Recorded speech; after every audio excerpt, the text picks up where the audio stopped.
Bom, pessoal, bom dia a todos. Vamos então dar continuidade ao nosso estudo da Física 3. Na última aula nós discutimos sobre força elétrica. Para quem não estava na aula, nós vimos a expressão da lei de Coulomb, que é a força elétrica, ela é escrita como, o módulo da força elétrica é escrito como F igual a K, que é uma constante eletrostática que depende do meio, vezes o módulo de uma carga Qzão, vezes uma carga Qzinho, dividido pelo quadrado da distância entre elas. Aqui, só reforçando, essa força aqui ela é calculada diretamente usando o produto dos módulos dessas cargas aqui. Ou seja, a força que atua sobre uma carga é igual em módulo à força que atua na outra carga. Você não precisa calcular. Se você tiver duas cargas aqui, uma positiva e a outra negativa, você não precisa calcular, e de valores diferentes, você não precisa calcular a força que atua na primeira e depois calcular a força que atua na segunda. Não. Quando você usa essa expressão aqui, você já está calculando direto a força que atua nas duas. Beleza? Beleza. Então, nós temos um sistema com várias cargas. Sistema com várias cargas vai ser representado da seguinte forma, que a gente pode resolver o seguinte. Eu vou representar aqui, eu tenho as cargas Q1, Q2, Q3. Todas as três têm módulo, elas têm valores maior que zero. Q1, Q2, Q3 são maiores que zero. E eu vou escolher uma das cargas para eu fazer a força resultante, a força que ela sente decorrente à presença das duas outras cargas. Então, por exemplo, eu vou pegar aqui a carga Q3. Pegando a carga Q3, eu vou verificar a força que ela sente devido à presença da carga Q1. Vou verificar a força que Q3 sente devido à presença da carga Q2. E aí eu vou calcular a força resultante sobre a carga Q3. Como que a gente pode fazer isso? Olha só, aqui a gente pode definir uma distância, D1. Essa distância D1 é da carga Q1 a Q3. E aqui a gente tem uma distância também da carga Q2 a Q3, que eu vou chamar de D2. Daí, olha só, lembra que eu falei para vocês que a força ela atua sobre a linha que une as cargas? Isso aqui foi, acho que a primeira definição de força elétrica que eu coloquei. Então, olha só, a força Q1, Q3, ela tem que estar necessariamente sobre essa linha da distância que une elas.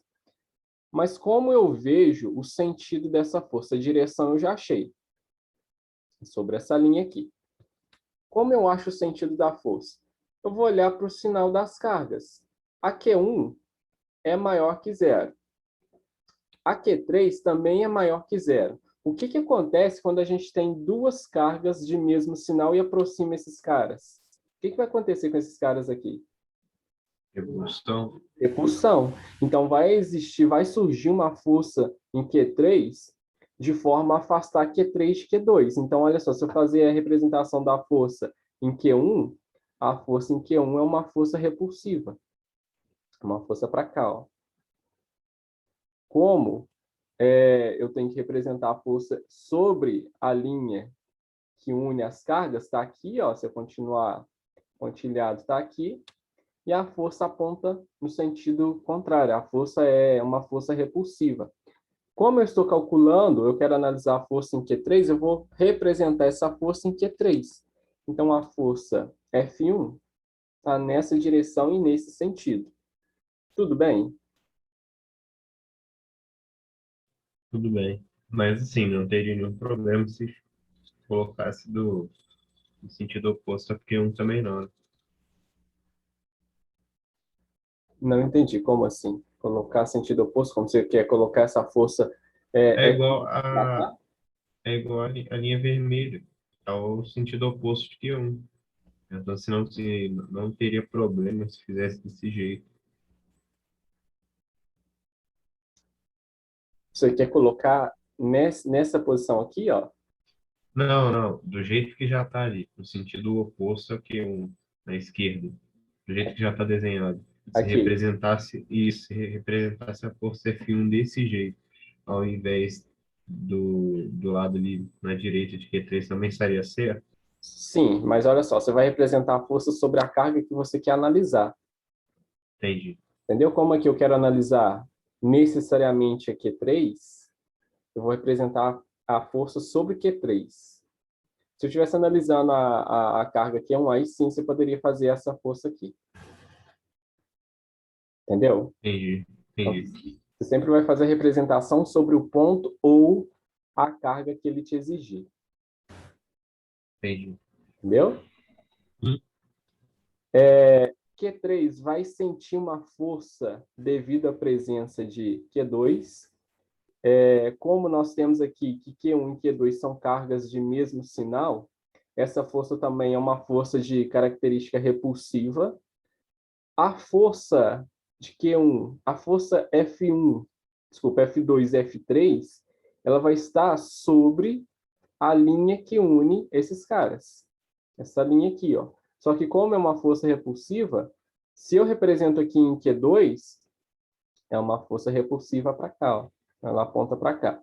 Ela tem essa direção e sentido. Então, essa aqui é a força F2. Eu representei aqui em Q2, mas o meu interesse é o Q3, então eu tenho que representar sobre a carga Q3. Então, analisando essa força F2 em Q3, a força aponta nessa direção e nesse sentido aqui. A força está nessa direção e aponta nesse sentido.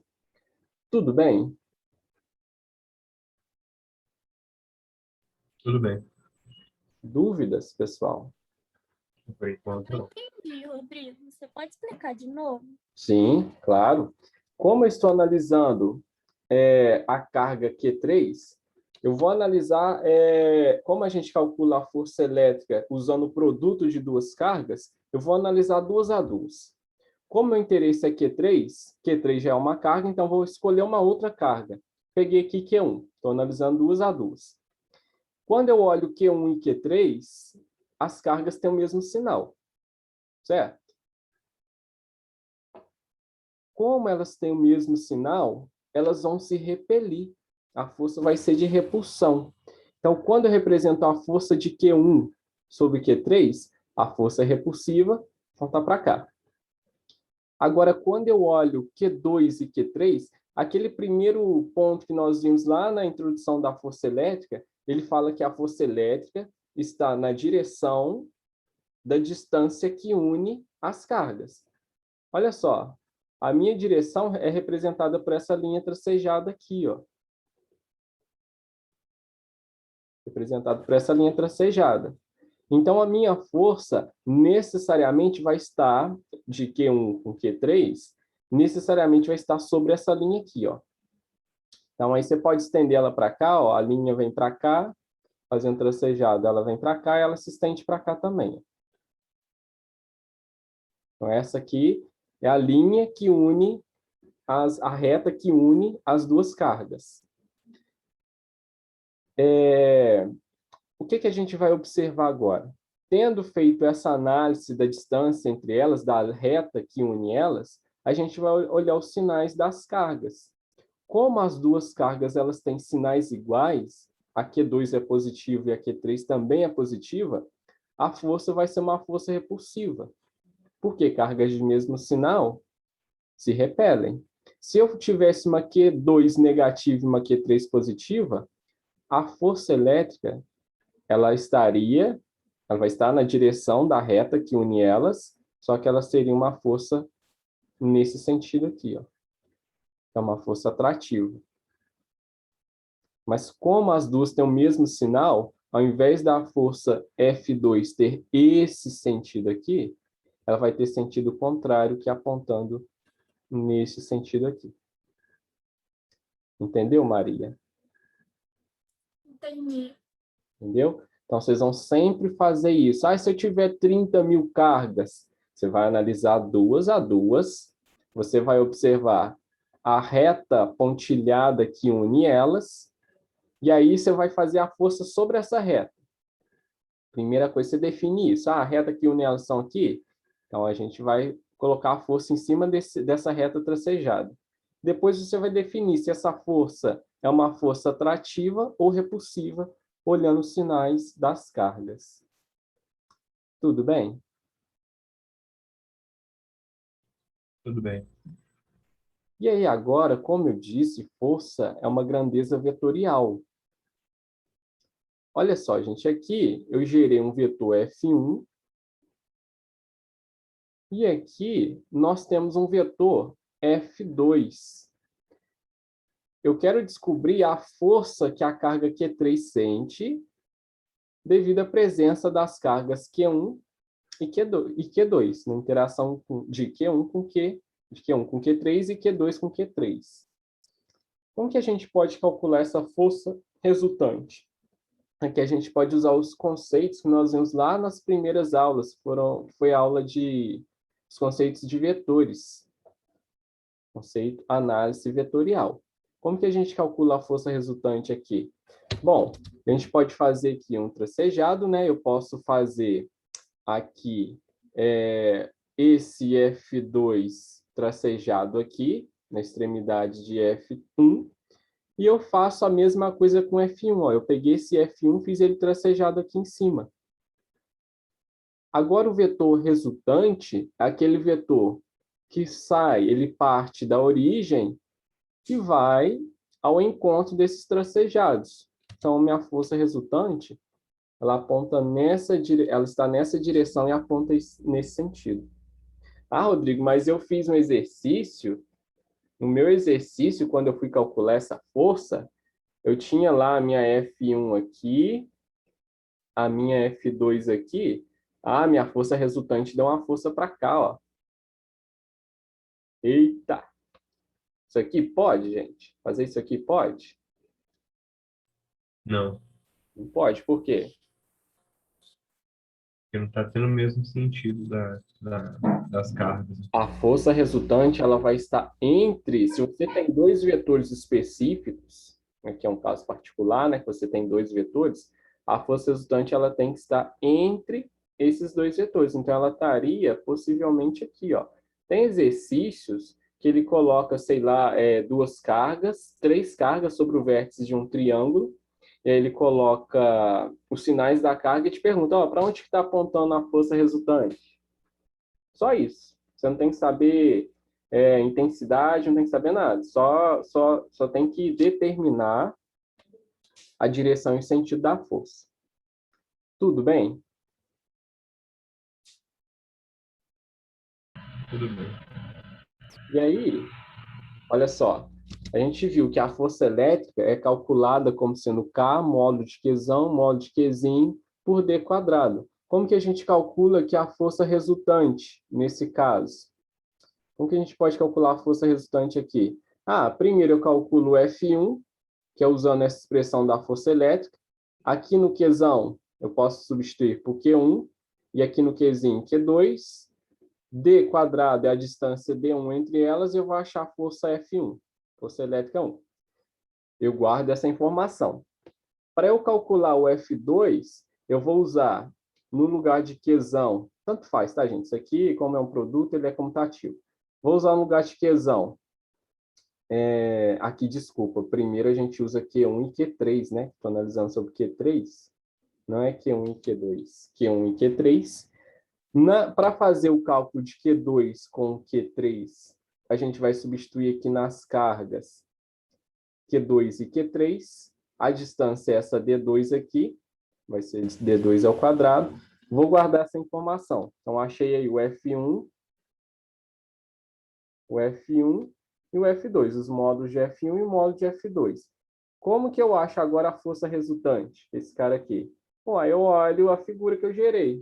Pô, isso aqui está mais próximo de um paralelogramo, né? A gente pode usar aqui a regra do paralelogramo, a lei dos cossenos, que ela vai calcular, a gente vai calcular a força resultante nesse caso aqui, fazendo a força resultante ao quadrado, vai ser igual a F1 quadrado, F1 quadrado, mais F2 quadrado,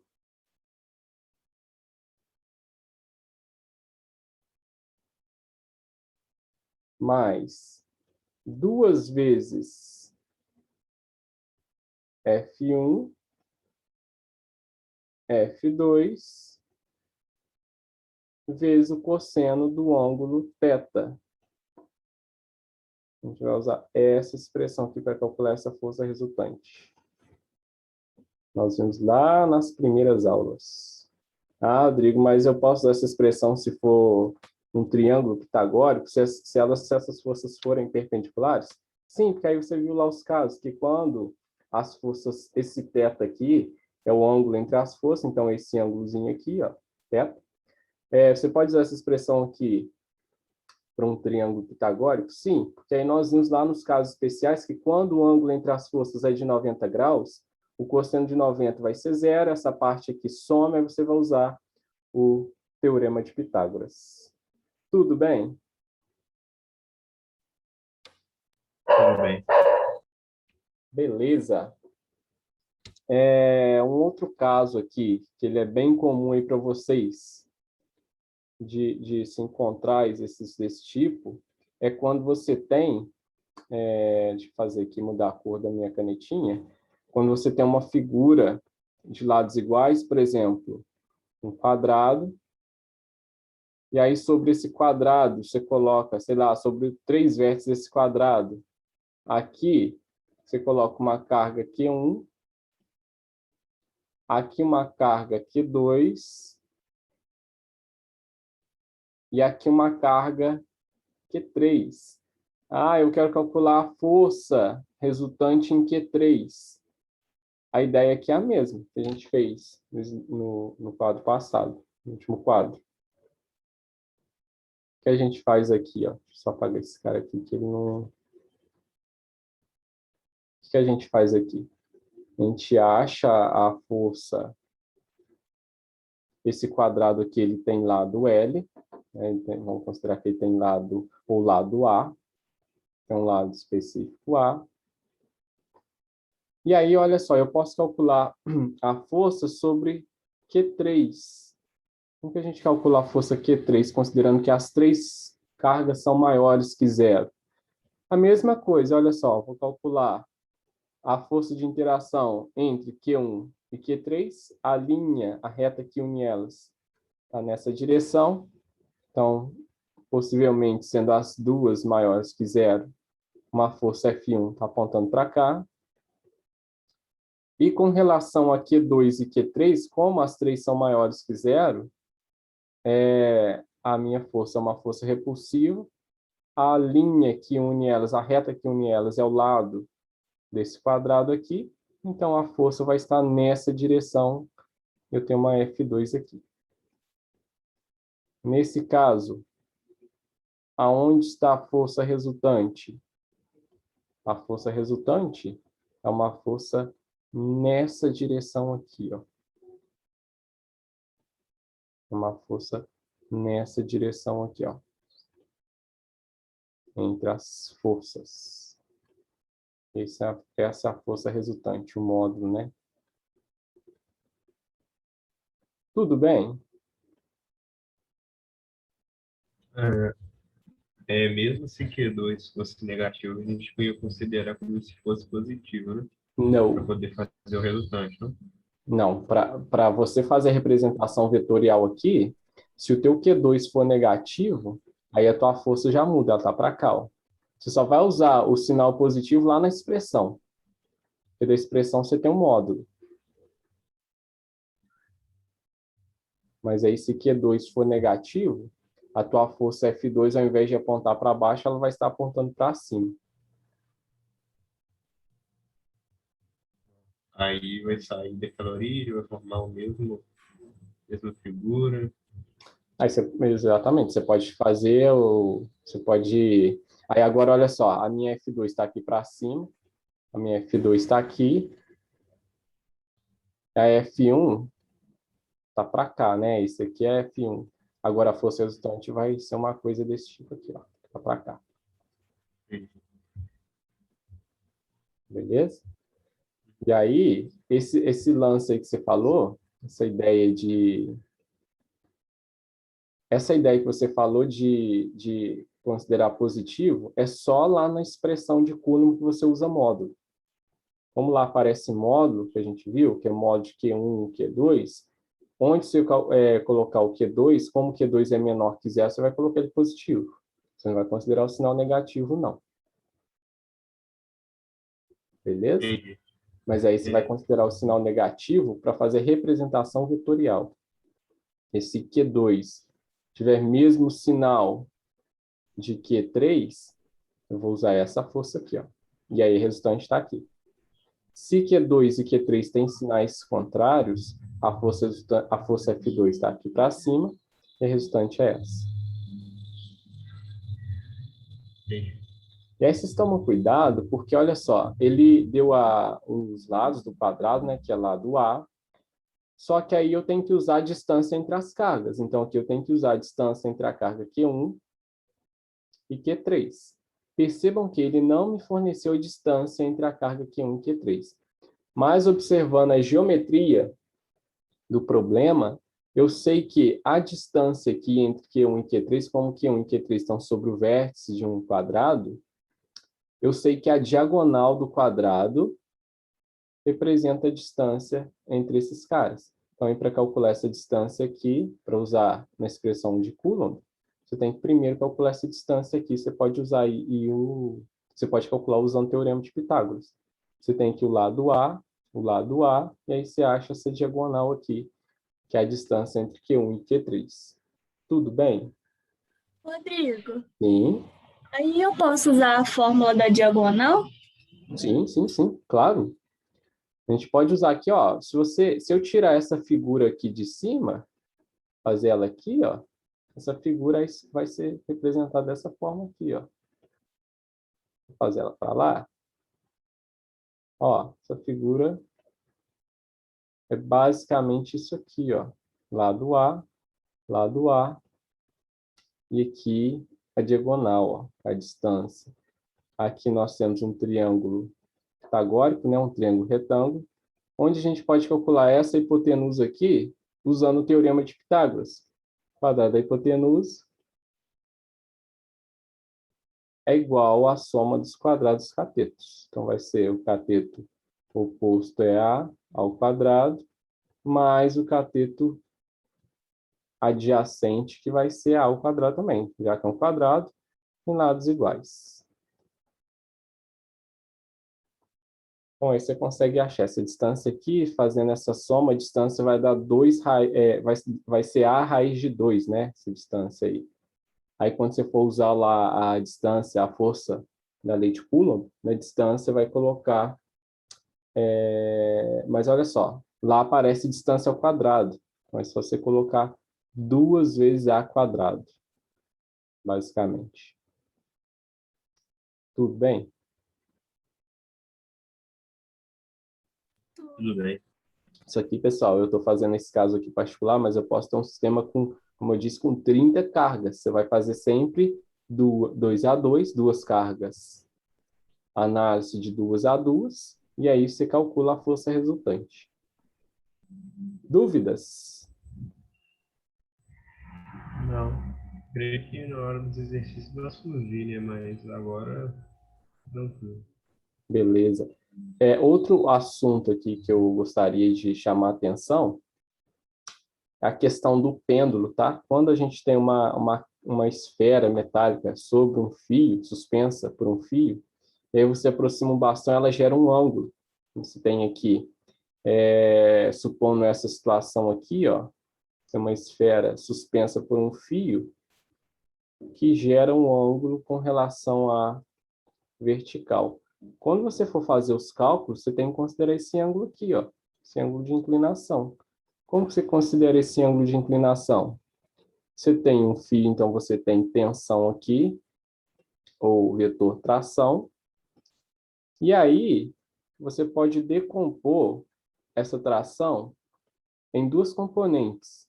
Você vai ter aqui uma tração no eixo X, vai ter uma tração no eixo X, que a gente vai representar pelo vetor Tx, e você vai ter uma tração no eixo Y. Você vai decompor esse cara. vai ter um TY aqui, ó. Então, quando vocês forem fazer exercício envolvendo pêndulo, vocês devem fazer essa decomposição vetorial aqui. A gente viu também lá nas primeiras aulas, que eu não vou parar para fazer ela aqui de novo. Nós já fizemos, acho que, 3 aulas com análise vetorial. Daí, fazendo essa análise aqui, essa decomposição, só você fazer os cálculos de acordo com o exigido no enunciado. Deixa eu só dar uma olhadinha aqui no chat, ele expôs para mim. Não, acho que não foi nada, não. Na última aula, nós vimos que a força, ela é escrita como sendo K, módulo de Qzão, módulo de Qzim por D quadrado. Como aqui, deixa eu trocar de novo a cor aqui da minha canetinha. Como a força, ela é inversamente proporcional ao quadrado da distância, à medida em que eu aumento a distância, a minha força, ela cai.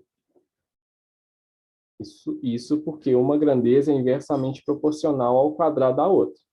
Então, olha só, se eu aumentar a minha distância em 2, a força vai cair em 4. Se eu tenho aqui, por exemplo, fazer uma tabelinha aqui, ó.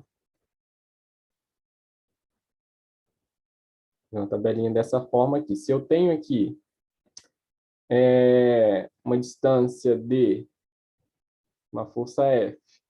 Se eu tenho uma distância que aumenta 2 vezes, a força ela vai cair 4 vezes. Se eu tiver uma distância que aumenta 4 vezes, a força ela vai cair 16 vezes. E se eu tenho aqui uma distância que aumenta 5 vezes, a força vai cair 1 sobre 25. Por que isso aqui acontece? Porque a força ela é inversamente proporcional ao quadrado da distância.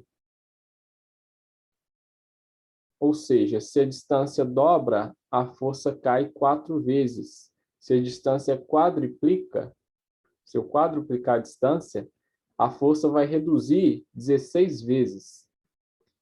Com essa informação aqui, a gente pode construir o gráfico da força pela distância. Esse gráfico aqui, percebam que a distância está aqui no denominador, então é uma coisa que eu sei que não vai passar pela origem, que a distância não pode ser 0.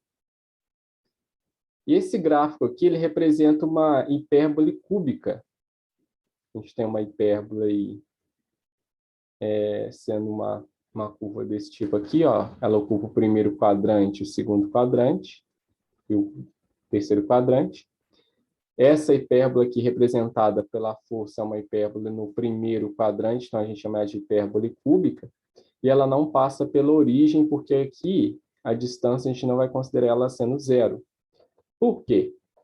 Percebam que, como aqui nós temos uma hipérbole cúbica, à medida em que a distância aumenta, a força cai. Até um ponto em que eu vou ter uma distância máxima, que essa força vai ser 0. Então, essa hipérbole ela não vai interceptar o eixo da distância. Ela não vai passar não vai cortar esse eixo aqui, não. Esse aqui ela não corta. A mesma coisa acontece se a distância for 0. No caso em que a distância é 0, eu não vou ter uma força, a minha hipérbole, ela passando aqui, por exemplo, o eixo vertical. Ela não vai passar para cá. Então, ela é uma curva mantida fixa. Digo fixa com sentido de quadrante, ela vai se manter no primeiro quadrante. Tudo bem? Tudo bem. Rodrigo, mas então, nesse caso aí que você fez, vocês concordam comigo? Nesse caso aqui que eu fiz, dessa análise aqui, eu não posso, então, isso quer dizer que, será que eu não posso ter duas cargas aqui, ó, tem uma F1 desculpa, eu tenho uma Q1 que é positiva, eu não posso ter colado a ela uma carga Q2 positiva. Então, isso aqui não pode acontecer, porque eu estou falando aqui que a distância não pode ser zero, certo? Certo. Só que não. Vocês têm que tomar muito, mas muito cuidado. Quando a gente olha lá o modelo atômico, a gente tem lá no núcleo prótons que eles têm essa configuração aqui, ó. Tem um neutro aqui, vou ter outro neutro aqui, ó, agarradinhos aí. Nesse caso, pessoal, olha só o que acontece. Essa distância aqui, a gente está considerando uma carga pontiforme, é um pontinho, é uma coisa muito pequena. Mas essa distância aqui, para a gente não considerar zero aqui, ela representa a distância entre os centros das cargas. Ou seja, eu tenho uma carga aqui e outra carga aqui, a distância vai ser a distância entre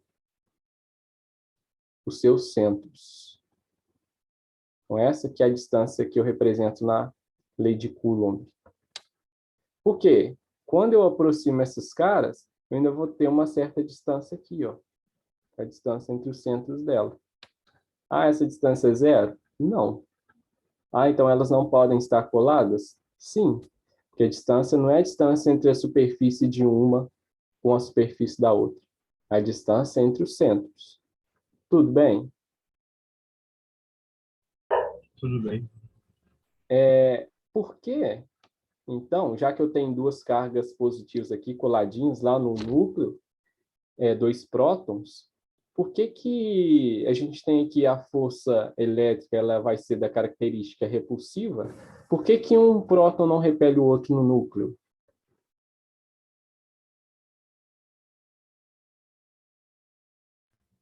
Será que essa força elétrica ela não existe aqui no núcleo? E ambos estão neutros? Não, se elas têm carga, elas são positivas, elas não estão neutras. Ó, aqui viajando aqui ao redor do núcleo, a gente tem os elétrons, né? Eu tenho dois prótons lá no núcleo. Por que que esses prótons não repelem, não se repelem?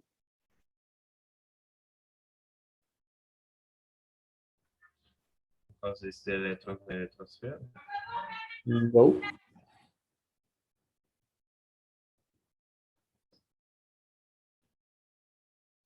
Será que não existe força elétrica ali no núcleo? Ah, não sei.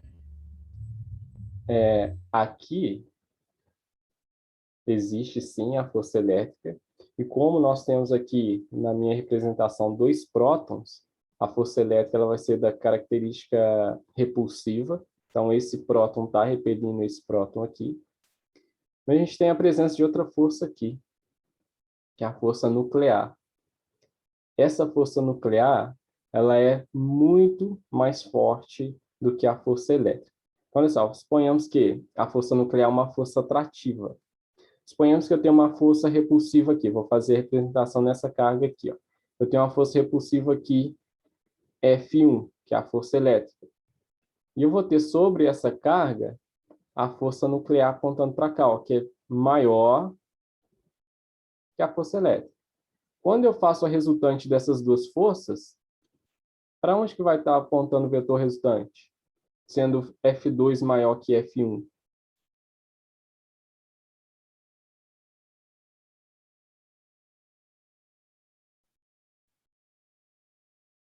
E aí, para onde está a resultante aqui? Vai estar para cima? Não, não, não, não, não.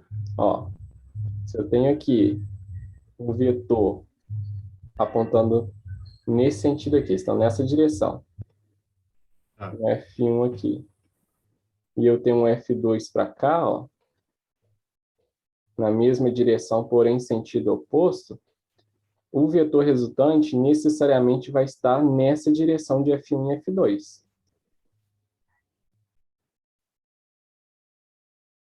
Então, aqui o meu vetor resultante ele vai estar apontando, vai estar nessa direção horizontal, ou ele vai estar para a direita ou para a esquerda. Como o meu F2 é maior que o F1, o vetor resultante está apontando para cá, ó, no sentido de F1. Sempre, pessoal, isso aqui a gente viu lá nas aulas de vetores. Se nós tivermos dois vetores na horizontal, a resultante vai estar sobre a horizontal também. Tudo bem?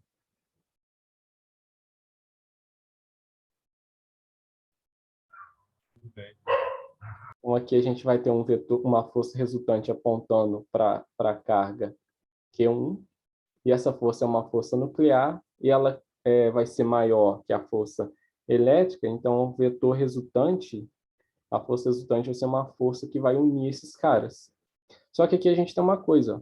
A força nuclear ela cai bem mais rápido que a força elétrica. A força elétrica ela cai com o quadrado da distância.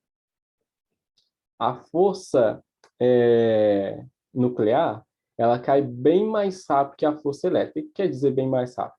Quer dizer que se eu chego aqui nesse núcleo, separo questão de milímetro essas cargas, a força elétrica passa a ser maior que a força nuclear. Daí, se eu venho aqui e separo esses prótons do núcleo, a força elétrica vai ser maior que a força nuclear, daí a gente vai ter aqui a separação desses caras. A gente tem aqui a fissão nuclear. Tudo bem? Tudo bem. Eu vou dar um tempinho para vocês tomarem uma água, um cafezinho, respirar um pouquinho, e a gente volta para discutir campo elétrico, beleza? Beleza. Então, até daqui a pouquinho, pessoal.